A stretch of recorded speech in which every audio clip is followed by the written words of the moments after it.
Hello ವೀಕ್ಷಕರೇ, ಬದರಂಗಿ ಕಾರ್ಯಕ್ರಮಕ್ಕೆ ಸ್ವಾಗತ ಸುಸ್ವಾಗತ. ವೀಕ್ಷಕರೇ, ಇವತ್ತು ಮಹಾವಿಷ್ಣುವಿನ ವಾಹನವಾದ ಗರುಡ ದೇವರಿಗೆ ಭಗವಂತನನ್ನೇ ಅಳಿಯನನ್ನಾಗಿ ಮಾಡಿಕೊಳ್ಳಬೇಕು ಎಂಬ ಆಸೆ ಹುಟ್ಟಿದ್ದು ಹೇಗೆ? ಭೂದೇವಿಯು ಭೂಲೋಕದಲ್ಲಿ ಸಾಧಾರಣ ಮಾನವ ಕನ್ಯೆಯಾಗಿ ಜನಿಸಿದ್ದು ಏಕೆ? ತಾನು ಧರಿಸಿದ ಹೂವಿನ ಹಾರವನ್ನೇ ದೇವರಿಗೆ ಸಮರ್ಪಿಸಿ ಆ ರಂಗನಾಥನನ್ನೇ ಹೊರಿಸಿದ ಗೋದಾದೇವಿಯ ರೋಚಕ ಹಾಗೂ ಭಕ್ತಿಪೂರ್ವವಾದ ಕಥೆಯನ್ನು ಇಂದಿನ ವಿಡಿಯೋದಲ್ಲಿ ತಿಳಿಯೋಣ. ಕಲಿಯುಗದಲ್ಲಿ ಭಗವಂತನಿಗಾಗಿ ತುಳಸಿ ವನದಲ್ಲಿ ಅವತರಿಸಿದ ಗೋದಾದೇವಿ ಮತ್ತು ವಿಷ್ಣು ಚಿತ್ತರ ಈ ಪರಮ ಪವಿತ್ರವಾದ ಕಥೆಯನ್ನು ಕೇಳಿದರೆ ವಿವಾಹ ಯೋಗ, ಸಂತಾನ ಪ್ರಾಪ್ತಿ ಹಾಗೂ ಸ್ವಂತ ಭೂಮಿ ಅಥವಾ ಮನೆಯನ್ನು ಖರೀದಿ ಮಾಡುವ ಯೋಗ ಲಭಿಸುತ್ತದೆ ಎಂದು ಹೇಳಲಾಗುತ್ತದೆ. ಹಾಗಾದರೆ ತಡ ಮಾಡದೆ ಈ ದಿವ್ಯವಾದ ಚರಿತ್ರೆಯನ್ನು ನೋಡೋಣ. ಆದರೆ ಅದಕ್ಕೂ ಮೊದಲು ನನ್ನದೊಂದು ಸಣ್ಣ ವಿನಂತಿ. ದಯವಿಟ್ಟು ವಿಡಿಯೋನ ಲೈಕ್ ಮಾಡಿ ಮತ್ತು ಕಮೆಂಟಲ್ಲಿ ಜೈ ಗೋದಾದೇವಿ ಅಥವಾ ನಿಮಗೆ ಇಷ್ಟವಾದ ದೇವರಿನ ಹೆಸರನ್ನು ಬರೆದು ದೇವರಿಗೆ ನಿಮ್ಮ ಕೃತಜ್ಞತೆಯನ್ನು ಹೇಳಿ. ಈಗ ಕಥೆಗೆ ಬರೋಣ. ಒಮ್ಮೆ ವೈಕುಂಠದಲ್ಲಿ ಮಹಾವಿಷ್ಣು ಮತ್ತು ಲಕ್ಷ್ಮೀದೇವಿ ವಿಶ್ರಾಂತಿ ಪಡೆಯುತ್ತಿದ್ದರು. ವಾತಾವರಣವು ಪ್ರಶಾಂತವಾಗಿದ್ದರೂ ಭೂದೇವಿಯ ಮನಸ್ಸು ಮಾತ್ರ ಕಲುಕಿತ ನೀರಿನಂತಾಗಿತ್ತು. ಭೂಲೋಕದಲ್ಲಿ ನಡೆಯುತ್ತಿರುವ ಅಧರ್ಮವನ್ನು ಕಂಡು ಸಹಿಸಲಾಗದೆ ಭೂದೇವಿಯು ಮಹಾವಿಷ್ಣುವಿನ ಸನ್ನಿಧಾನಕ್ಕೆ ಬರುತ್ತಾಳೆ. ಭೂದೇವಿಯು ಕೈ ಮುಗಿದು ಭಗವಾನ್ ವಿಷ್ಣುವಿಗೆ ಹೀಗೆ ಹೇಳುತ್ತಾಳೆ, ಪ್ರಭು, ಭೂಲೋಕದಲ್ಲಿ ಪಾಪಾತ್ಮರು ಹೆಚ್ಚಾಗಿದ್ದಾರೆ. ಅಧರ್ಮಗಳ ಹಾವಳಿ ಮಿತಿಮೀರಿದೆ. ಸಜ್ಜನರಿಗೆ ರಕ್ಷಣೆ ಇಲ್ಲದಂತಾಗಿದೆ. ಪಾಪಿಗಳ ಭಾರವನ್ನು ನನ್ನಿಂದ ತಡೆಯಲು ಆಗುತ್ತಿಲ್ಲ. ದಯವಿಟ್ಟು ನೀವು ಅವತಾರ ಎತ್ತಿ ಬಂದು ಆ ದುಷ್ಟರಿಗೆ ಶಿಕ್ಷೆ ಕೊಡಿ, ನನ್ನ ಕಷ್ಟವನ್ನು ಪರಿಹರಿಸಿ ಎಂದು ಕೇಳಿಕೊಳ್ಳುತ್ತಾಳೆ. ಆಗ ಭಗವಾನ್ ವಿಷ್ಣು ನಗುತ್ತಾ ಹೇಳುತ್ತಾರೆ, ಭೂದೇವಿ, ನಾನು ಕಲ್ಕಿ ಅವತಾರ ಎತ್ತಲು ಇನ್ನೂ ತುಂಬ ಸಮಯವಿದೆ. ಈಗಲೇ ನಾನು ಭೂಮಿಗೆ ಬರುವುದಿಲ್ಲ. ಅದಕ್ಕಾಗಿ ನೀನೇ ಭೂಮಿಗೆ ಹೋಗಿ ಜನ್ಮ ಎತ್ತು ಎಂದು ಹೇಳುತ್ತಾರೆ. ಭಗವಾನ್ ವಿಷ್ಣುವಿನ ಮಾತಿನಂತೆ ಭೂದೇವಿಯು ಭೂಲೋಕಕ್ಕೆ ಹೊರಡುತ್ತಾಳೆ. ಭೂದೇವಿ ಹೊರಟ ನಂತರ ಲಕ್ಷ್ಮೀದೇವಿಗೆ ಒಂದು ಅನುಮಾನ ಬರುತ್ತದೆ. ಅವಳು ವಿಷ್ಣುವನ್ನು ಕುರಿತು, ಪ್ರಭು, ನೀವು ನಿಮ್ಮ ಭಕ್ತರು ಕೇಳಿದ ಕೂಡಲೇ ವರಗಳನ್ನು ಕೊಡುತ್ತೀರಿ. ಆದರೆ ನಮ್ಮ ಗರುಡನನ್ನು ನೋಡಿ, ಎಷ್ಟೋ ವರ್ಷಗಳಿಂದ ನಿಮ್ಮ ವಾಹನವಾಗಿ ಸೇವೆ ಮಾಡುತ್ತಿದ್ದಾನೆ. ನೀವು ಎಲ್ಲಿಗೆ ಹೋದರೂ ನಿಮ್ಮನ್ನು ಒತ್ತುಕೊಂಡು ಹೋಗುತ್ತಾನೆ. ಅಂತಹ ನಂಬಿಕಸ್ಥನಾದ ಗರುಡನಿಗೆ ನೀವೇಕೆ ಇಲ್ಲಿಯವರೆಗೂ ಒಂದು ವರವನ್ನೂ ಕೊಟ್ಟಿಲ್ಲ ಎಂದು ಕೇಳುತ್ತಾಳೆ. ಅದಕ್ಕೆ ಭಗವಾನ್ ವಿಷ್ಣು ಹೇಳುತ್ತಾರೆ, ದೇವಿ, ನೀನು ಹೇಳಿದ್ದು ನಿಜ. ನನಗೆ ಆ ಯೋಚನೆಯೇ ಬಂದಿರಲಿಲ್ಲ. ಈಗಲೇ ಗರುಡನನ್ನು ಕರೆಯೋಣ ಎಂದು ಹೇಳಿ ಗರುಡನನ್ನು ಕರೆಯುತ್ತಾರೆ. ಭಗವಾನ್ ವಿಷ್ಣು ಕರೆದ ತಕ್ಷಣ ಗರುಡ ದೇವನು ಓಡಿ ಬಂದು ಕೈ ಮುಗಿದು ನಿಲ್ಲುತ್ತಾನೆ. ಪ್ರಭು, ಎಲ್ಲಿಗೆ ಹೋಗಬೇಕು ಎಂದು ಕೇಳುತ್ತಾನೆ. ಅದಕ್ಕೆ ಭಗವಾನ್ ವಿಷ್ಣುವು ಹೀಗೆ ಹೇಳುತ್ತಾರೆ, ಗರುಡ, ಇವತ್ತು ನಾವು ಎಲ್ಲಿಗೂ ಹೋಗುತ್ತಿಲ್ಲ. ಇಷ್ಟು ದಿನ ನೀನು ಮಾಡಿದ ಸೇವೆಗೆ ನಿನಗೊಂದು ವರ ಕೊಡಲು ಕರೆದಿದ್ದೇನೆ. ನಿನಗೆ ಏನು ಬೇಕೋ ಕೇಳಿಕೋ ಎಂದು ಹೇಳುತ್ತಾರೆ. ಆಗ ಗರುಡದೇವನು ತುಂಬ ವಿನಯದಿಂದ, ಸ್ವಾಮಿ, ನನಗೆ ಯಾವ ವರವೂ ಬೇಡ. ಋಷಿಮುನಿಗಳು ನಿಮ್ಮನ್ನು ನೋಡಲು ತಪಸ್ಸು ಮಾಡುತ್ತಾರೆ. ಆದರೆ ನಾನು ಸದಾ ನಿಮ್ಮ ಜೊತೆಯಲ್ಲಿ ಇರುತ್ತೇನೆ. ಇದಕ್ಕಿಂತ ದೊಡ್ಡ ಭಾಗ್ಯ ನನಗೆ ಬೇರೆ ಇಲ್ಲ ಪ್ರಭು ಎಂದು ಹೇಳುತ್ತಾನೆ. ಅದಕ್ಕೆ ಭಗವಾನ್ ವಿಷ್ಣುವು ಹೀಗೆ ಹೇಳುತ್ತಾರೆ, ಗರುಡ, ನಿನ್ನ ಮನಸ್ಸಿನಲ್ಲಿ ಯಾವುದಾದರೂ ಒಂದು ಆಸೆ ಇದ್ದೇ ಇರುತ್ತದೆ. ಸಂಕೋಚ ಮಾಡದೆ ಕೇಳು. ಗರುಡ, ನಾನು ಅದನ್ನು ಈಡೇರಿಸುತ್ತೇನೆ ಎಂದು ಹೇಳುತ್ತಾರೆ. ಆಗ ಗರುಡನು ತನ್ನ ಮನಸ್ಸಿನ ಆಸೆಯನ್ನು ಹೇಳಿಕೊಂಡನು. ಪ್ರಭು, ನನಗೆ ಒಂದೇ ಒಂದು ಆಸೆ ಇದೆ. ಮುಂದಿನ ಜನ್ಮದಲ್ಲಾದರೂ ನಾನು ನಿಮ್ಮನ್ನು ದಬಾಯಿಸುವ ಅಧಿಕಾರ ಪಡೆಯಬೇಕು. ಅಂದರೆ ನೀವು ನನ್ನನ್ನು ಮಾವ ಎಂದು ಕರೆಯಬೇಕು. ನನ್ನ ಮಗಳನ್ನು ನಿಮಗೆ ಕೊಟ್ಟು ಮದುವೆ ಮಾಡಬೇಕು. ನನ್ನ ಮಗಳು ನಿಮ್ಮಲ್ಲಿ ಒಂದಾಗಬೇಕು ಎಂದು ಕೇಳಿಕೊಳ್ಳುತ್ತಾನೆ. ಆಗ ಮಹಾವಿಷ್ಣುವು ತಥಾಸ್ತು ಎನ್ನುತ್ತಾರೆ. ಈ ರೀತಿ ಅವರು ತಥಾಸ್ತು ಎಂದ ಕೂಡಲೇ ಗರುಡದೇವನು ಭೂಲೋಕದಲ್ಲಿ ವಿಷ್ಣುಚಿತ್ತ ಎಂಬ ಹೆಸರಿನಲ್ಲಿ ಒಂದು ವೈಷ್ಣವ ಕುಟುಂಬದಲ್ಲಿ ಜನಿಸುತ್ತಾನೆ.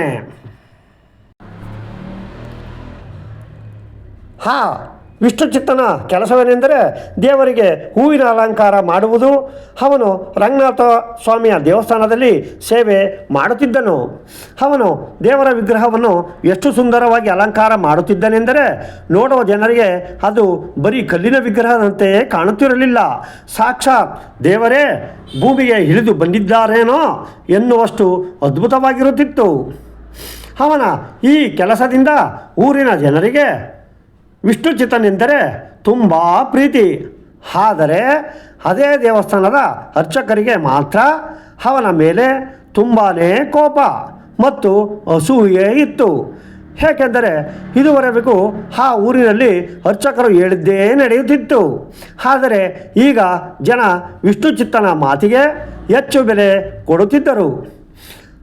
ಅರ್ಚಕರ ಮಾತನ್ನು ಕೇಳುತ್ತಿರಲಿಲ್ಲ. ವಿಷ್ಣುಚಿತ್ತನು ಮಾಡಿದ ಅಲಂಕಾರವನ್ನು ನೋಡಲೆಂದೇ ದೇಶದ ಮೂಲೆ ಮೂಲೆಗಳಿಂದ ಜನರು ದೇವಸ್ಥಾನಕ್ಕೆ ಬರುತ್ತಿದ್ದರು. ದೇವರ ದರ್ಶನ ಪಡೆದ ನಂತರ ಭಕ್ತರೆಲ್ಲರೂ ವಿಷ್ಣುಚಿತ್ತನನ್ನು ನೋಡಲು ತುಂಬ ಆಸಕ್ತಿಯಿಂದ ಕಾಯುತ್ತಿದ್ದರು. ಇದೇ ಕಾರಣದಿಂದ ದೇವಸ್ಥಾನದ ಅರ್ಚಕರಿಗೆ ವಿಷ್ಣುಚಿತ್ತನೆಂದರೆ ತುಂಬ ಕೋಪ ಬರುತ್ತಿತ್ತು. ಹೇಗಾದರೂ ಮಾಡಿ ಅವನನ್ನು ದೇವಸ್ಥಾನದಿಂದ ಹೊರಹಾಕಬೇಕು ಎಂದು ಅವರು ಸಂಚು ರೂಪಿಸುತ್ತಿದ್ದರು. ಇದೇ ಸಮಯದಲ್ಲಿ ಮಹಾವಿಷ್ಣುವು ಭೂದೇವಿಯ ಬಳಿ, ದೇವಿ, ನೀನು ಭೂಮಿಯಲ್ಲಿ ಅವತರಿಸುವ ಸಮಯ ಬಂದಿದೆ ಎಂದು ಹೇಳುತ್ತಾರೆ. ಅವರು ಹೀಗೆ ಹೇಳಿದ ಕೂಡಲೇ ವಿಷ್ಣುಚಿತ್ತ ಸೇವೆ ಮಾಡುತ್ತಿದ್ದ ಆ ದೇವಸ್ಥಾನದ ಅಖಂಡ ಜ್ಯೋತಿ ಹಾರಿಹೋಯಿತು. ಅಖಂಡ ಜ್ಯೋತಿ ಎನ್ನುವುದು ತುಂಬ ಶಕ್ತಿಯುತವಾದದ್ದು. ಸಾಮಾನ್ಯವಾಗಿ ನವರಾತ್ರಿ ಸಮಯದಲ್ಲಿ ಭಕ್ತರು ಇದನ್ನು ಇಡುತ್ತಾರೆ. ಒಮ್ಮೆ ಅಖಂಡ ಜ್ಯೋತಿ ಹಚ್ಚಿದರೆ ಅದು ಹಾರದಂತೆ ಕಣ್ಣಲ್ಲಿ ಎಣ್ಣೆ ಬಿಟ್ಟುಕೊಂಡು ಕಾಯಬೇಕು. ಒಂದು ವೇಳೆ ಮನೆಯಲ್ಲಿಟ್ಟ ದೀಪ ಹಾರಿ ಹೋದರೆ ಆ ಮನೆಗೆ ದೊಡ್ಡ ಆಪತ್ತು ಅಥವಾ ಸಾವು ನೋವು ಬರುತ್ತದೆ ಎಂಬ ನಂಬಿಕೆ ಇದೆ. ಮನೆಯ ದೀಪ ಹಾರಿದರೆ ಮನೆಯವರಿಗೆ ಕಷ್ಟ. ಆದರೆ ಇಲ್ಲಿ ಹಾರಿ ಹೋಗಿರುವುದು ದೇವಸ್ಥಾನದ ದೀಪ. ಪೂರ್ವಕಾಲದಲ್ಲಿ ಈಗಿನಂತೆ ಗಲ್ಲಿಗೊಂದು ದೇವಸ್ಥಾನ ಇರಲಿಲ್ಲ. ಇಡೀ ಊರಿಗೆ ಒಂದೇ ಒಂದು ದೇವಸ್ಥಾನವಿತ್ತು. ಆದ್ದರಿಂದ ದೇವಸ್ಥಾನದ ದೀಪ ಹಾರಿ ಹೋದರೆ ಇಡೀ ಊರಿಗೆ ಕೆಟ್ಟದಾಗುತ್ತದೆ ಎಂದು ಜನರು ನಂಬಿದ್ದರು. ದೀಪ ಹಾರಿ ಹೋದದ್ದನ್ನು ಕಂಡ ಭಕ್ತರೆಲ್ಲರೂ ದೇವಸ್ಥಾನಕ್ಕೆ ಬಂದು ತಲೆಯ ಮೇಲೆ ಕೈ ಇಟ್ಟುಕೊಂಡು ಕುಳಿತರು. ಅಯ್ಯೋ, ನಮ್ಮ ಊರಿಗೆ ಎಂತಹ ಗ್ರಾಚಾರ ಬಂತು, ನಾವೇನು ಪಾಪ ಮಾಡಿದ್ದೇವೋ, ಇನ್ನೇನೋ ಕೆಟ್ಟದ್ದು ಸಂಭವಿಸುತ್ತದೆಯೋ ಎಂದು ಎಲ್ಲರೂ ಕಣ್ಣೀರು ಹಾಕುತ್ತಾ ಗೋಳಾಡಿದರು. ಇದೇ ಸಮಯದಲ್ಲಿ ಸಾಕ್ಷಾತ್ ರಂಗನಾಥ ಸ್ವಾಮಿಯೇ ಒಬ್ಬ ವಯಸ್ಸಾದ ಸನ್ಯಾಸಿಯ ರೂಪದಲ್ಲಿ ಆ ದೇವಸ್ಥಾನಕ್ಕೆ ಬಂದರು. ಅವರನ್ನು ನೋಡಿದ ಕೂಡಲೇ ಭಕ್ತರೆಲ್ಲರೂ ಎದ್ದು ನಿಂತು ಗೌರವದಿಂದ ನಮಸ್ಕರಿಸಿದರು. ಆ ಸನ್ಯಾಸಿಯು ನೇರವಾಗಿ ಗರ್ಭಗುಡಿಯ ಒಳಗೆ ಹೋಗಿ ದೇವರ ಪೂಜೆ ಮಾಡಿದರು. ಅವರ ಮುಖದಲ್ಲಿ ದೈವಿಕ ಕಳೆ ತುಂಬಿ ಫಳಫಳನೆ ಹೊಳೆಯುತ್ತಿತ್ತು. ಅದನ್ನು ನೋಡಿದ ಅರ್ಚಕರು ಆ ಸನ್ಯಾಸಿಯ ಕಾಲಿಗೆ ಬಿದ್ದು ನಡೆದ ವಿಷಯವನ್ನೆಲ್ಲ ಹೇಳಿದರು. ಸ್ವಾಮಿ, ನಮ್ಮ ದೇವಸ್ಥಾನದ ಅಖಂಡ ಜ್ಯೋತಿ ಹಾರಿ ಹೋಗಿದೆ. ಇದರಿಂದ ನಮ್ಮ ಊರಿಗೆ ಏನೋ ದೊಡ್ಡ ಆಪತ್ತು ಕಾದಿದೆ ಎಂದು ನಮ್ಮೆಲ್ಲರಿಗೂ ತುಂಬ ಭಯವಾಗುತ್ತಿದೆ. ದಯವಿಟ್ಟು ಇದಕ್ಕೆ ಏನಾದರೂ ಪರಿಹಾರವಿದ್ದರೆ ತಿಳಿಸಿ ಎಂದು ಬೇಡಿಕೊಂಡರು. ಅದಕ್ಕೆ ಆ ಸನ್ಯಾಸಿಯು ಗಂಭೀರವಾದ ಧ್ವನಿಯಲ್ಲಿ, ದೇವಾಲಯದ ಅಖಂಡ ಜ್ಯೋತಿ ಸುಮ್ಮನೆ ಹಾರಿ ಹೋಗುವುದಿಲ್ಲ. ನಿಮ್ಮ ದೇವಸ್ಥಾನದಲ್ಲಿ ಯಾವುದೋ ಒಂದು ದೊಡ್ಡ ಅಪರಾಧ ನಡೆದಿದೆ. ಈ ಅಪರಾಧಕ್ಕೆಲ್ಲ ಕಾರಣ ಒಬ್ಬ ವ್ಯಕ್ತಿ. ಅವನೇ ವಿಷ್ಣುಚಿತ್ತ ಎಲ್ಲಿದ್ದಾನೆ ಅವನು ಎಂದು ಗಂಭೀರವಾಗಿ ಕೇಳುತ್ತಾರೆ. ಸನ್ಯಾಸಿಯ ಬಾಯಲ್ಲಿ ವಿಷ್ಣುಚಿತ್ತನ ಹೆಸರು ಕೇಳಿದ ಕೂಡಲೇ ಅರ್ಚಕರಿಗೆ ಹಾಲು ಕುಡಿದಷ್ಟು ಸಂತೋಷವಾಯಿತು. ಏಕೆಂದರೆ ವಿಷ್ಣುಚಿತ್ತನನ್ನು ದೇವಸ್ಥಾನದಿಂದ ಓಡಿಸಲು ಇದೇ ಸರಿಯಾದ ಸಮಯ ಎಂದು ಅವರಿಗೆ ಅನಿಸಿತು. ಕೂಡಲೇ ಅವರು ವಿಷ್ಣುಚಿತ್ತನನ್ನು ದರದರನೆ ಎಳೆದುಕೊಂಡು ಬಂದು ಆ ಸನ್ಯಾಸಿಯ ಮುಂದೆ ನಿಲ್ಲಿಸಿದರು. ಸ್ವಾಮಿ, ಇವನೇ ಆ ವಿಷ್ಣುಚಿತ್ತ. ಇವನಿಂದ ಎಂದಾದರೂ ಒಂದು ದಿನ ನಮ್ಮ ಊರಿಗೆ ಅಪಾಯ ಬರುತ್ತದೆ ಎಂದು ನಮಗೆ ಮೊದಲೇ ತಿಳಿದಿತ್ತು ಎಂದು ಹೇಳುತ್ತಾರೆ.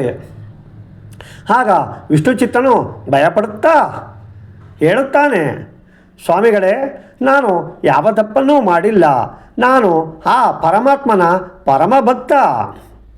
ದೇವರಿಗೆ ಅಲಂಕಾರ ಮಾಡುವ ಮುಂಚೆ ನಾನು ಒಂದು ತೊಟ್ಟು ನೀರು ಕೂಡ ಕುಡಿಯುವುದಿಲ್ಲ. ಮಡಿ ಬಟ್ಟೆಯಲ್ಲೇ ದೇವರ ಎಲ್ಲ ಸೇವೆ ಮಾಡುತ್ತೇನೆ. ಅಂತಹ ನನ್ನಿಂದ ಯಾವ ಅಪರಾಧವೂ ನಡೆದಿಲ್ಲ ಎಂದು ಬೇಡಿಕೊಂಡನು. ಆಗ ಆ ಸನ್ಯಾಸಿಯು ಹೀಗೆ ಹೇಳುತ್ತಾರೆ, ನೋಡಪ್ಪ, ನೀನೊಬ್ಬ ಬ್ರಹ್ಮಚಾರಿ. ಶಾಸ್ತ್ರದ ಪ್ರಕಾರ ಬ್ರಹ್ಮಚಾರಿಯು ದೇವರನ್ನು ಅಲಂಕರಿಸಲು ಯೋಗ್ಯನಲ್ಲ. ನೀನು ಇನ್ನು ಮುಂದೆ ದೇವರಿಗೆ ಅಲಂಕಾರ ಸೇವೆ ಮಾಡಬೇಕೆಂದರೆ ಮೊದಲು ವಿವಾಹ ಮಾಡಿಕೊಳ್ಳಬೇಕು ಎಂದು ಹೇಳುತ್ತಾರೆ. ಇದನ್ನು ಕೇಳಿದ ವಿಷ್ಣುಚಿತ್ತನು ಹೀಗೆ ಹೇಳುತ್ತಾನೆ, ಸ್ವಾಮಿ, ಅದು ಸಾಧ್ಯವಿಲ್ಲ. ನಾನು ಬದುಕಿರುವವರೆಗೂ ಮದುವೆ ಮಾಡಿಕೊಳ್ಳುವುದಿಲ್ಲ. ಕೊನೆಯವರೆಗೂ ಬ್ರಹ್ಮಚಾರಿಯಾಗಿಯೇ ಇರುತ್ತೇನೆ ಎಂದು ಹೇಳುತ್ತಾನೆ. ಇದೇ ಸರಿಯಾದ ಸಮಯವೆಂದು ಭಾವಿಸಿದ ಆ ದೇವಾಲಯದ ಅರ್ಚಕರು ವಿಷ್ಣುಚಿತ್ತನನ್ನು ದರದರನೆ ಎಳೆದುಕೊಂಡು ಹೋಗಿ ದೇವಸ್ಥಾನದ ಆಚೆಗೆ ತಳ್ಳಿಬಿಟ್ಟರು. ಅಲ್ಲಿಂದ ವಿಷ್ಣುಚಿತ್ತನು ದುಃಖದಿಂದ ನೇರವಾಗಿ ತನ್ನ ತೋಟಕ್ಕೆ ಹೋಗುತ್ತಾನೆ. ಅವನು ದೇವರಿಗಾಗಿ ಹೂವು ಮತ್ತು ತುಳಸಿ ಗಿಡಗಳನ್ನು ಅದೇ ತೋಟದಲ್ಲಿ ಬೆಳೆಸುತ್ತಿದ್ದನು. ಅಲ್ಲಿ ಕುಳಿತು ಅವನು ಅಳುತ್ತಿರುವಾಗ ಹಠಾತ್ತನೆ ಒಂದು ಮಗು ಅಳುವ ಶಬ್ದ ಕೇಳಿಸಿತು. ವಿಷ್ಣುಚಿತ್ತನು ಆ ಅಳು ಎಲ್ಲಿಂದ ಬರುತ್ತದೆ ಎಂದು ಸುತ್ತಮುತ್ತ ಹುಡುಕಿದನು. ಆ ಶಬ್ದವನ್ನು ಹಿಂಬಾಲಿಸಿಕೊಂಡು ಹೋದಾಗ ಅಲ್ಲಿದ್ದ ಒಂದು ತುಳಸಿ ಗಿಡದ ಕೆಳಗೆ ಹೂವಿನ ರಾಶಿಯ ಮೇಲೆ ಒಂದು ಹೆಣ್ಣು ಮಗು ಮಲಗಿತ್ತು. ಆ ಮಗು ಎಷ್ಟು ಸುಂದರವಾಗಿತ್ತೆಂದರೆ ಅಂತಹ ಮುದ್ದಾದ ಮಗುವನ್ನು ವಿಷ್ಣುಚಿತ್ತನು ಇದುವರೆಗೂ ನೋಡಿರಲಿಲ್ಲ. ಆ ಮಗುವನ್ನು ಕಂಡು ಅವನ ಮನಸ್ಸು ಕರಗಿತು. ಅಯ್ಯೋ, ಒಬ್ಬ ಬ್ರಹ್ಮಚಾರಿಯಾದ ನನ್ನ ಮನಸ್ಸೇ ಈ ಮಗುವನ್ನು ನೋಡಿ ಕರಗುತ್ತಿದೆ. ಹಾಗಿರುವಾಗ ಇದನ್ನು ಹೆತ್ತ ತಂದೆ ತಾಯಿ ಎಷ್ಟೊಂದು ಕಠೋರವಾಗಿ ಈ ಮಗುವನ್ನು ಇಲ್ಲೇ ಎಸೆದು ಹೋಗಿದ್ದಾರೆ ಎಂದು ಬೇಸರ ಪಟ್ಟುಕೊಂಡನು. ನಾನು ಈ ಮಗುವನ್ನು ಅನಾಥೆಯಾಗಲು ಬಿಡುವುದಿಲ್ಲ. ಇದರ ತಂದೆ ತಾಯಿಯನ್ನು ಹುಡುಕುತ್ತೇನೆ ಎಂದು ನಿರ್ಧರಿಸಿ ಆ ಮಗುವನ್ನು ಎತ್ತಿಕೊಂಡು ಊರೆಲ್ಲ ಸುತ್ತಿದನು. ಪ್ರತಿ ಮನೆಗೂ ಹೋಗಿ ಈ ಮಗು ನಿಮ್ಮದ ಎಂದು ಕೇಳುತ್ತಿದ್ದನು. ಆದರೆ ಯಾರೊಬ್ಬರೂ ಆ ಮಗು ತಮ್ಮದೆಂದು ಒಪ್ಪಿಕೊಳ್ಳಲಿಲ್ಲ. ಕೊನೆಗೆ ವಿಷ್ಣುಚಿತ್ತನು ಮಗುವನ್ನು ರಂಗನಾಥನ ಸನ್ನಿಧಿಗೆ ತಂದು ಇಂದಿನಿಂದ ಇವಳಿಗೆ ತಂದೆ ತಾಯಿ ನಾನೇ ಎಂದು ದೇವರ ಮುಂದೆ ಪ್ರಮಾಣ ಮಾಡಿ ಅವಳಿಗೆ ಗೋದಾದೇವಿ ಎಂದು ಹೆಸರಿಟ್ಟನು.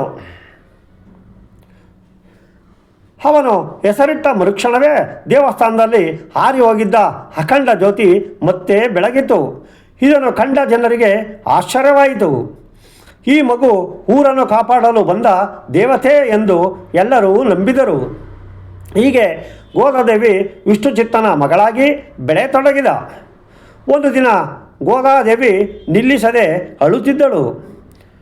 ವಿಷ್ಣುಚಿತ್ತ ಎಷ್ಟೇ ಸಮಾಧಾನ ಮಾಡಿದರೂ ಅವಳು ಸುಮ್ಮನಾಗಲಿಲ್ಲ. ಹಾಗಾಗಿ ಅವನು ಮಗುವನ್ನು ಎತ್ತಿಕೊಂಡು ಹೊರಗೆ ಬರುತ್ತಾನೆ. ಅಂತಹ ಸಮಯದಲ್ಲಿ ಯಾರೋ ಶ್ರೀಕೃಷ್ಣ ಪರಮಾತ್ಮನ ಕಥೆಯನ್ನು ಹೇಳುತ್ತಿದ್ದರು. ಆ ಕತೆ ಕೇಳಿಸುತ್ತಿದ್ದ ಜಾಗಕ್ಕೆ ಬಂದ ತಕ್ಷಣ ಗೋದಾದೇವಿ ಅಳು ನಿಲ್ಲಿಸಿದಳು. ಆದರೆ ಅಲ್ಲಿಂದ ಸ್ವಲ್ಪ ಮುಂದೆ ಹೋದ ತಕ್ಷಣ ಮತ್ತೆ ಅಳಲು ಶುರು ಮಾಡಿದಳು. ಇದರಿಂದ ಮಗಳ ಶ್ರೀಕೃಷ್ಣ ಭಕ್ತಿಯನ್ನು ಅರ್ಥ ಮಾಡಿಕೊಂಡ ವಿಷ್ಣುಚಿತ್ತ ಅಂದಿನಿಂದ ಅವಳಿಗೆ ಶ್ರೀಕೃಷ್ಣನ ಕಥೆ ಮತ್ತು ಹಾಡುಗಳನ್ನು ಹೇಳುತ್ತಲೇ ಬೆಳೆಸಿದನು. ಮುಂದೆ ಗೋದಾದೇವಿ ಬಾಲಕಿಯಾದಾಗ ವಿಷ್ಣುಚಿತ್ತ ಅವಳಿಗೆ ಹಾಡಲು ಹೂವಿನ ಚೆಂಡನ್ನು ಮಾಡಿಕೊಟ್ಟ. ಪ್ರತಿದಿನ ತನ್ನೊಂದಿಗೆ ದೇವಸ್ಥಾನದ ಕಡೆಗೆ ಕರೆದುಕೊಂಡು ಹೋಗುತ್ತಿದ್ದನು. ಒಂದು ದಿನ ಗೋದಾದೇವಿ ಅದೇ ರೀತಿ ಚೆಂಡಿನ ಆಟ ಆಡುತ್ತಿದ್ದಳು. ಆಗ ಇದ್ದಕ್ಕಿದ್ದಂತೆ ಅವಳ ಎದುರು ಒಂದು ದೊಡ್ಡ ಹಾವು ಕಾಣಿಸಿಕೊಂಡಿತ್ತು. ಆ ಹಾವನ್ನು ನೋಡಿ ಗೋದಾದೇವಿ ತುಂಬ ಹೆದರಿದಳು. ಅವಳಿಗೆ ಕೈಕಾಲು ಆಡದಂತೆ ಆಯಿತು. ಆಗ ಅವಳಿಗೆ ತಂದೆ ಹೇಳಿದ್ದ ಗಜೇಂದ್ರ ಮೋಕ್ಷದ ಕತೆ ನೆನಪಾಯಿತು. ನಾವು ಆಪತ್ತಿನಲ್ಲಿದ್ದಾಗ ಭಕ್ತಿಯಿಂದ ದೇವರನ್ನೂ ಕರೆದರೆ ದೇವರು ತಕ್ಷಣ ಬಂದು ಕಾಪಾಡುತ್ತಾನೆ ಎಂದು ತಂದೆ ಹೇಳಿದ ಮಾತು ನೆನಪಾಯಿತು. ತಕ್ಷಣ ಗೋದಾದೇವಿ ಕಣ್ಣು ಮುಚ್ಚಿಕೊಂಡು ಶ್ರೀಕೃಷ್ಣನನ್ನು ಪ್ರಾರ್ಥಿಸಲು ಶುರು ಮಾಡಿದಳು. ಸ್ವಲ್ಪ ಹೊತ್ತಿನ ನಂತರ ಕಣ್ಣು ತೆರೆದು ನೋಡಿದಾಗ ಎದುರಿಗೆ ಹಾವು ಇರಲಿಲ್ಲ. ಬದಲಾಗಿ ಅವಳ ವಯಸ್ಸಿನ ಸುಂದರ ಬಾಲಕನ ರೂಪದಲ್ಲಿ ಸಾಕ್ಷಾತ್ ಶ್ರೀಕೃಷ್ಣ ಪರಮಾತ್ಮನೇ ನಿಂತಿದ್ದನು. ಅದನ್ನು ನೋಡಿ ಗೋದಾದೇವಿಗೆ ಆಶ್ಚರ್ಯವಾಯಿತು. ಅವಳು ಪಟಪಟನೆ ಮಾತನಾಡುತ್ತಾ, ಕೃಷ್ಣ, ನಿಜವಾಗಲೂ ನೀನೇನಾ? ನಾನು ಎಷ್ಟು ಅದೃಷ್ಟವಂತೆ. ಎಷ್ಟೋ ಜನ ತಪಸ್ಸು ಮಾಡಿದರೂ ನೀನು ದರ್ಶನ ಕೊಡುವುದಿಲ್ಲ ಎಂದು ನನ್ನ ತಂದೆ ಹೇಳಿದ್ದರು. ಆದರೆ ನೀನು ಇಂದು ನನ್ನನ್ನು ಕಾಪಾಡಿದೆ. ಇಂದಿನಿಂದ ನೀನು ನನ್ನ ಪ್ರಾಣ ಸ್ನೇಹಿತ. ನನ್ನ ತಂದೆ ಹೇಳಿದ್ದಕ್ಕಿಂತಲೂ ನೀನು ತುಂಬ ಸುಂದರವಾಗಿದ್ದೀಯಾ ಎಂದು ಹೇಳುತ್ತಾಳೆ. ಆಗ ಶ್ರೀಕೃಷ್ಣ ಹೇಳುತ್ತಾನೆ, ಗೋದಾದೇವಿ, ನಾನಿನ್ನು ಹೋಗುವ ಸಮಯವಾಯಿತು. ನಿನ್ನನ್ನು ಮತ್ತೆ ಭೇಟಿಯಾಗುತ್ತೇನೆ ಎಂದು ಹೇಳುತ್ತಾನೆ. ಅದಕ್ಕೆ ಗೋದಾದೇವಿ ಹೇಳುತ್ತಾಳೆ, ನಿಜವಾಗಲೂ ಭೇಟಿಯಾಗುತ್ತೀಯಾ? ಹಾಗಾದರೆ ಎಲ್ಲಿ ಬರುತ್ತೀಯಾ? ಯಾವ ರೂಪದಲ್ಲಿ ಬರುತ್ತೀಯಾ? ನಾನು ನಿನ್ನನ್ನು ಹೇಗೆ ಭೇಟಿಯಾಗಬೇಕು ಎಂದು ಕೇಳುತ್ತಾಳೆ. ಅದಕ್ಕೆ ಶ್ರೀಕೃಷ್ಣನು ಹೇಳುತ್ತಾನೆ, ನಾನು ಕೊಳಲನ್ನು ನುಡಿಸುತ್ತೇನೆ. ಆ ಶಬ್ದ ಕೇಳಿದಾಗ ಇದೇ ಜಾಗಕ್ಕೆ ಬಾ, ನಾಳೆ ಭೇಟಿಯಾಗೋಣ ಎಂದು ಹೇಳಿ ಅಲ್ಲಿಂದ ಮಾಯವಾದನು. ಅದರ ನಂತರ ಗೋದಾದೇವಿಯು ತನ್ನ ತಂದೆಯ ಜೊತೆ ಮನೆಗೆ ಹಿಂದಿರುಗಿದಳು. ನಾಳೆ ಕೃಷ್ಣ ಮತ್ತೆ ಬರುತ್ತಾನೆ ಎನ್ನುವ ಆಸೆಯಿಂದ ಮರುದಿನವೂ ತಂದೆಯ ಜೊತೆ ದೇವಸ್ಥಾನಕ್ಕೆ ಬರುತ್ತಾಳೆ. ಅವಳು ನಿನ್ನೆ ಎಲ್ಲಿ ಕೃಷ್ಣನನ್ನು ಭೇಟಿಯಾಗಿದ್ದಳೋ ಅದೇ ಜಾಗದಲ್ಲಿ ಅವನಿಗಾಗಿ ಕಾಯುತ್ತಾ ಕುಳಿತಿದ್ದಳು. ಅದೇ ಸಮಯದಲ್ಲಿ ಶ್ರೀಕೃಷ್ಣನು ತನ್ನ ಕೊಳಲನ್ನು ನುಡಿಸುತ್ತಾ ಅಲ್ಲಿ ಪ್ರತ್ಯಕ್ಷನಾದನು. ಇಬ್ಬರೂ ಸೇರಿ ಸುಮಾರು ಹೊತ್ತು ಆಟವಾಡಿದರು.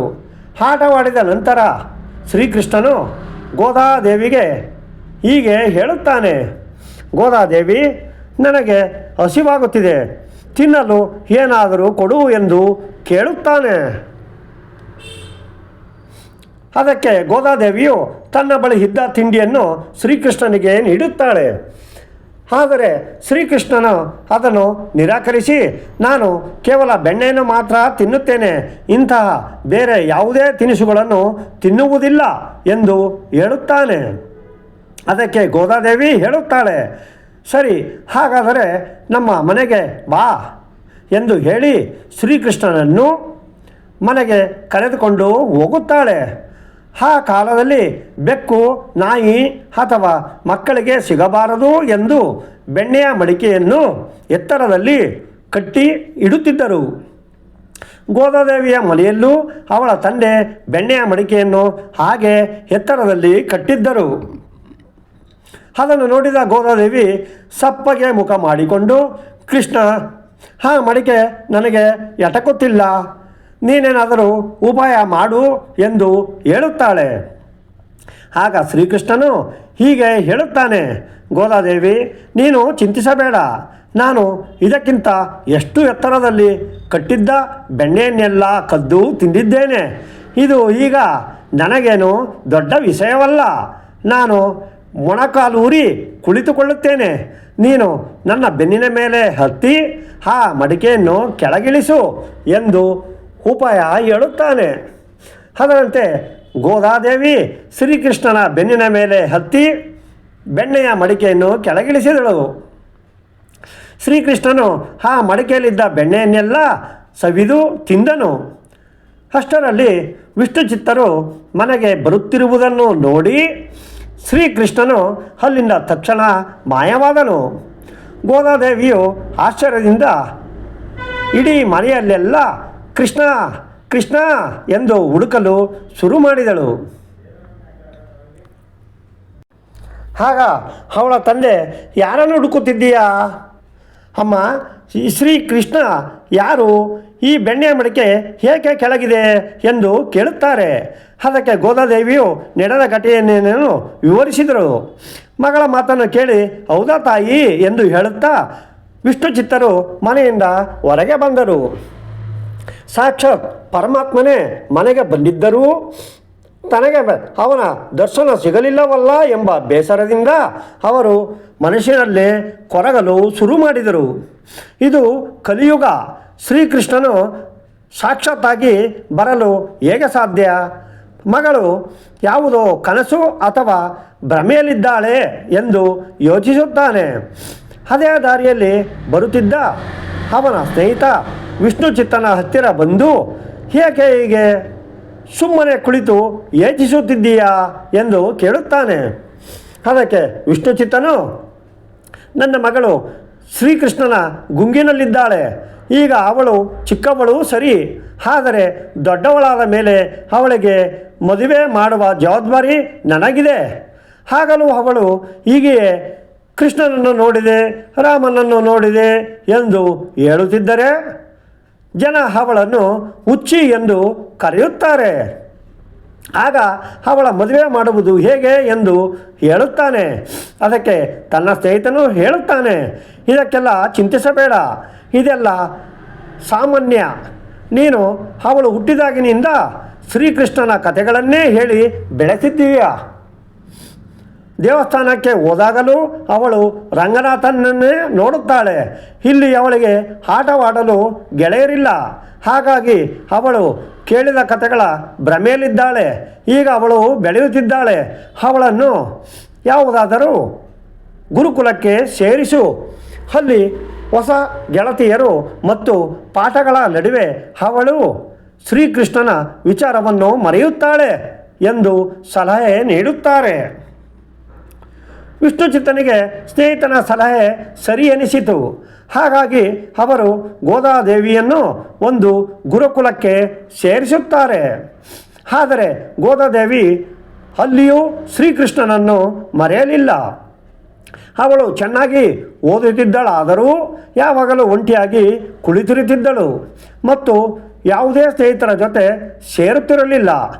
ಗುರುಕುಲದ ಇತರ ಬಾಲಕಿಯರಿಗೆ ಗೋದಾದೇವಿ ಜೊತೆ ಆಟವಾಡಬೇಕೆಂಬ ತುಂಬ ಆಸೆ ಇತ್ತು. ಆದರೆ ಗೋದಾದೇವಿ ಮಾತ್ರ ಯಾರೊಂದಿಗೂ ಮಾತನಾಡದೆ ಸದಾ ಕೃಷ್ಣನ ಯೋಚನೆಯಲ್ಲೇ ಇರುತ್ತಿದ್ದಳು. ಹೀಗೆ ಕಾಲ ಕಳೆಯಿತು. ಒಂದು ದಿನ ಗುರುಕುಲದ ಕೆಲವು ಹುಡುಗಿಯರು ಗೋದಾದೇವಿಯ ಬಳಿ ಬಂದು ಹೀಗೆ ಕೇಳುತ್ತಾರೆ, ಗೋದಾದೇವಿ, ನಾವು ಎಷ್ಟೋ ವರ್ಷಗಳಿಂದ ನಿನ್ನ ಜೊತೆ ಆಟ ಆಡಲು ಕಾಯುತ್ತಿದ್ದೇವೆ. ನಾವೆಲ್ಲರೂ ಬಾಲ್ಯದಿಂದ ಇದೇ ಗುರುಕುಲದಲ್ಲಿ ಇದ್ದೇವೆ. ಈಗ ಯುವತಿಯರಾಗಿದ್ದೇವೆ. ಆದರೂ ನೀನು ಇದುವರೆವಿಗೂ ನಮ್ಮ ಜೊತೆ ಮಾತನಾಡಲೇ ಇಲ್ಲ, ಆಟವಾಡಲೂ ಇಲ್ಲ. ಇದಕ್ಕೆ ಕಾರಣವೇನು ಎಂದು ಕೇಳುತ್ತಾರೆ. ಆಗ ಗೋದಾದೇವಿ ಹೇಳುತ್ತಾಳೆ, ನನ್ನ ಮನಸ್ಸಿನಲ್ಲಿ ಒಂದು ವಿಷಯವಿದೆ. ಅದನ್ನು ಹೇಳಿದರೆ ನೀವೆಲ್ಲರೂ ನನ್ನನ್ನು ಹುಚ್ಚಿ ಎಂದು ಹೇಳುತ್ತೀರಿ ಎಂದು ಹೇಳುತ್ತಾಳೆ. ಅದಕ್ಕೆ ಆ ಹುಡುಗಿಯರು, ಹಾಗೇನೂ ಇಲ್ಲ, ದಯವಿಟ್ಟು ನಿಜ ಹೇಳು ಎಂದು ಕೇಳುತ್ತಾರೆ. ಆಗ ಗೋದಾದೇವಿ ಹೀಗೆ ಹೇಳುತ್ತಾಳೆ, ನಾನು ಚಿಕ್ಕವಳಿದ್ದಾಗ ಶ್ರೀಕೃಷ್ಣನನ್ನು ಭೇಟಿಯಾದೆ. ಅವನ ಜೊತೆ ಆಟವಾಡಿದೆ ಮತ್ತು ಬೆಣ್ಣೆಯನ್ನು ಹಂಚಿಕೊಂಡು ತಿಂದೆ.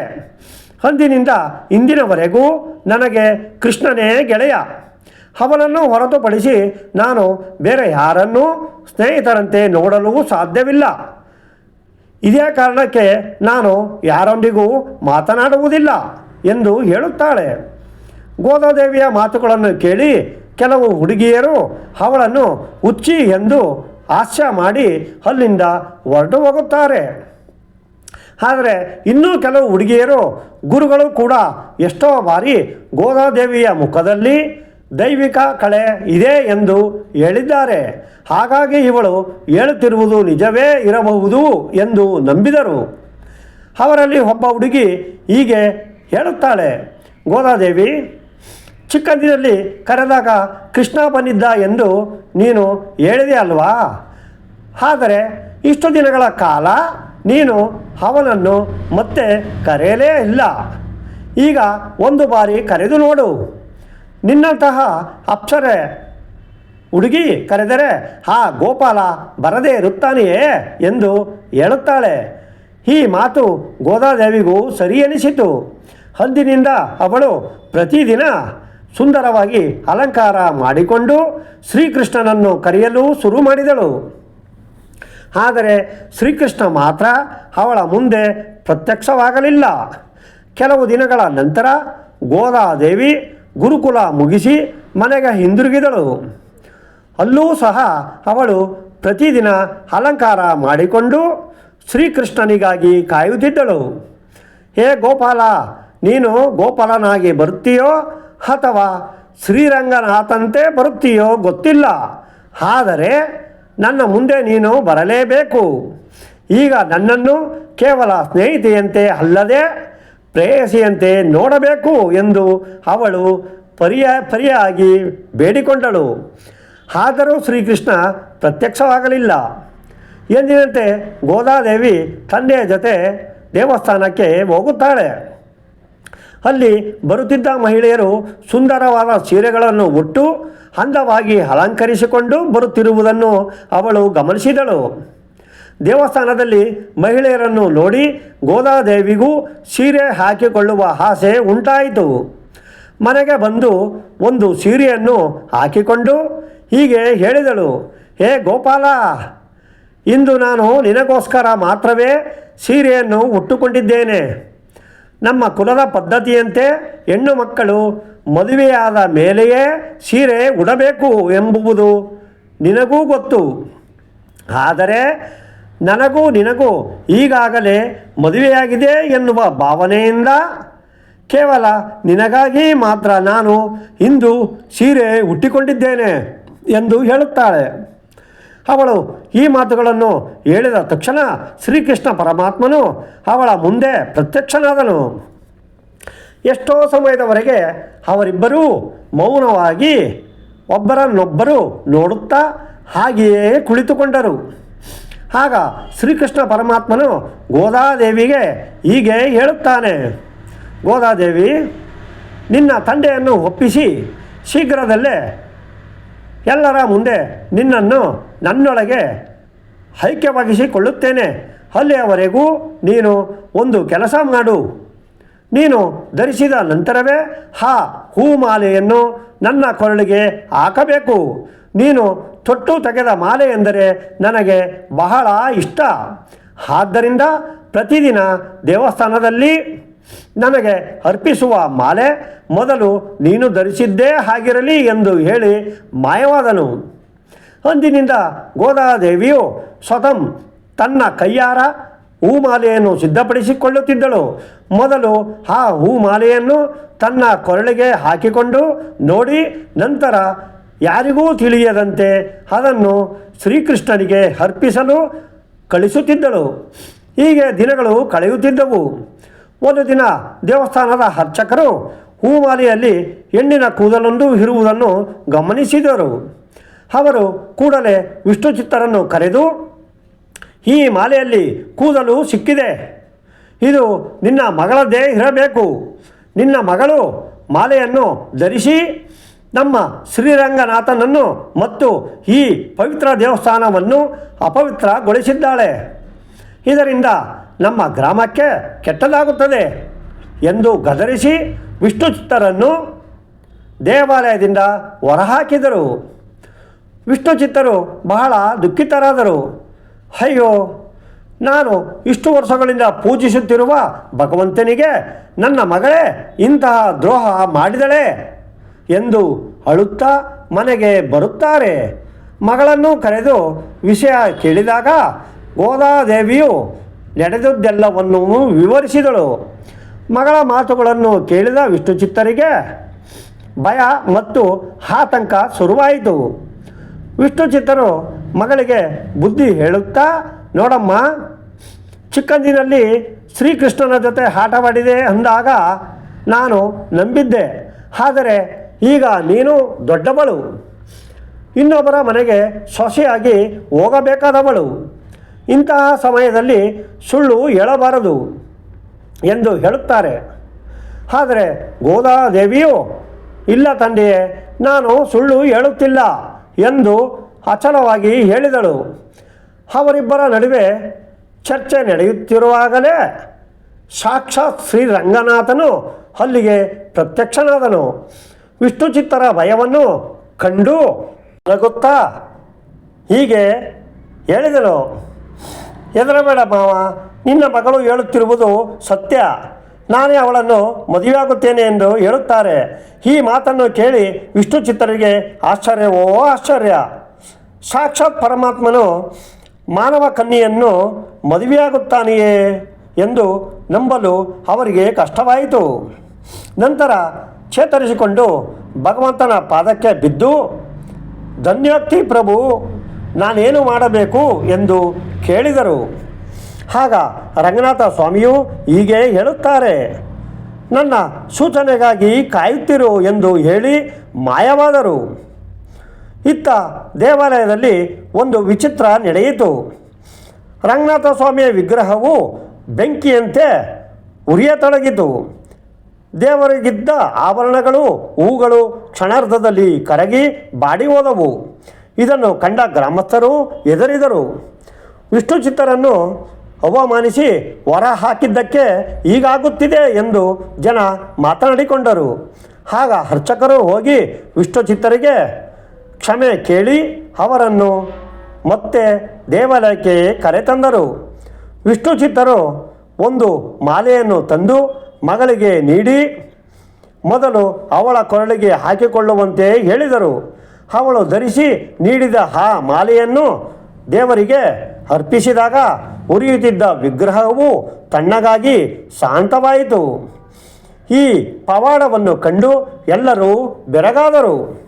ನಂತರ ಗೋದಾದೇವಿಯು ಶ್ರೀರಂಗನಾಥನ ವಿಗ್ರಹದೊಳಗೆ ಸೇರಿ ಐಕ್ಯವಾದಳು. ವೀಕ್ಷಕರೇ, ಇದೇ ಭೂಲೋಕದಲ್ಲಿ ಜನಿಸಿದ ಭೂದೇವಿ ಅವತಾರವಾದ ಗೋದಾದೇವಿಯ ಕತೆ. ಈ ಪುಣ್ಯ ಕಥೆಯನ್ನು ಕೇಳಿದರೆ ವಿವಾಹ ಯೋಗ, ಸಂತಾನ ಭಾಗ್ಯ ಮತ್ತು ಐಶ್ವರ್ಯ ಲಭಿಸುತ್ತದೆ ಎಂಬ ನಂಬಿಕೆ ಇದೆ. ವೀಕ್ಷಕರೇ, ಈ ವಿಡಿಯೋ ನಿಮಗೆ ಇಷ್ಟವಾಗಿದ್ದರೆ ವಿಡಿಯೋನ ಲೈಕ್ ಮಾಡಿ ಮತ್ತು ಕಮೆಂಟ್ನಲ್ಲಿ ಜೈ ಮಹಾವಿಷ್ಣು ಎಂದು ಬರೆಯಿರಿ. ಹಾಗೆ ನಮ್ಮ ಚಾನಲ್ ಸಬ್ಸ್ಕ್ರೈಬ್ ಮಾಡೋರು ಮರೆಯಬೇಡಿ. ಮತ್ತು ಮುಂದಿನ ವಿಡಿಯೋದಲ್ಲಿ ಸಿಗೋಣ. ಜೈ ಆಂಜನೇಯ. ನಮಸ್ಕಾರ. ಮತ್ತೆ ಸಿಗೋಣ ಸ್ನೇಹಿತರೆ. ಬಾಯ್.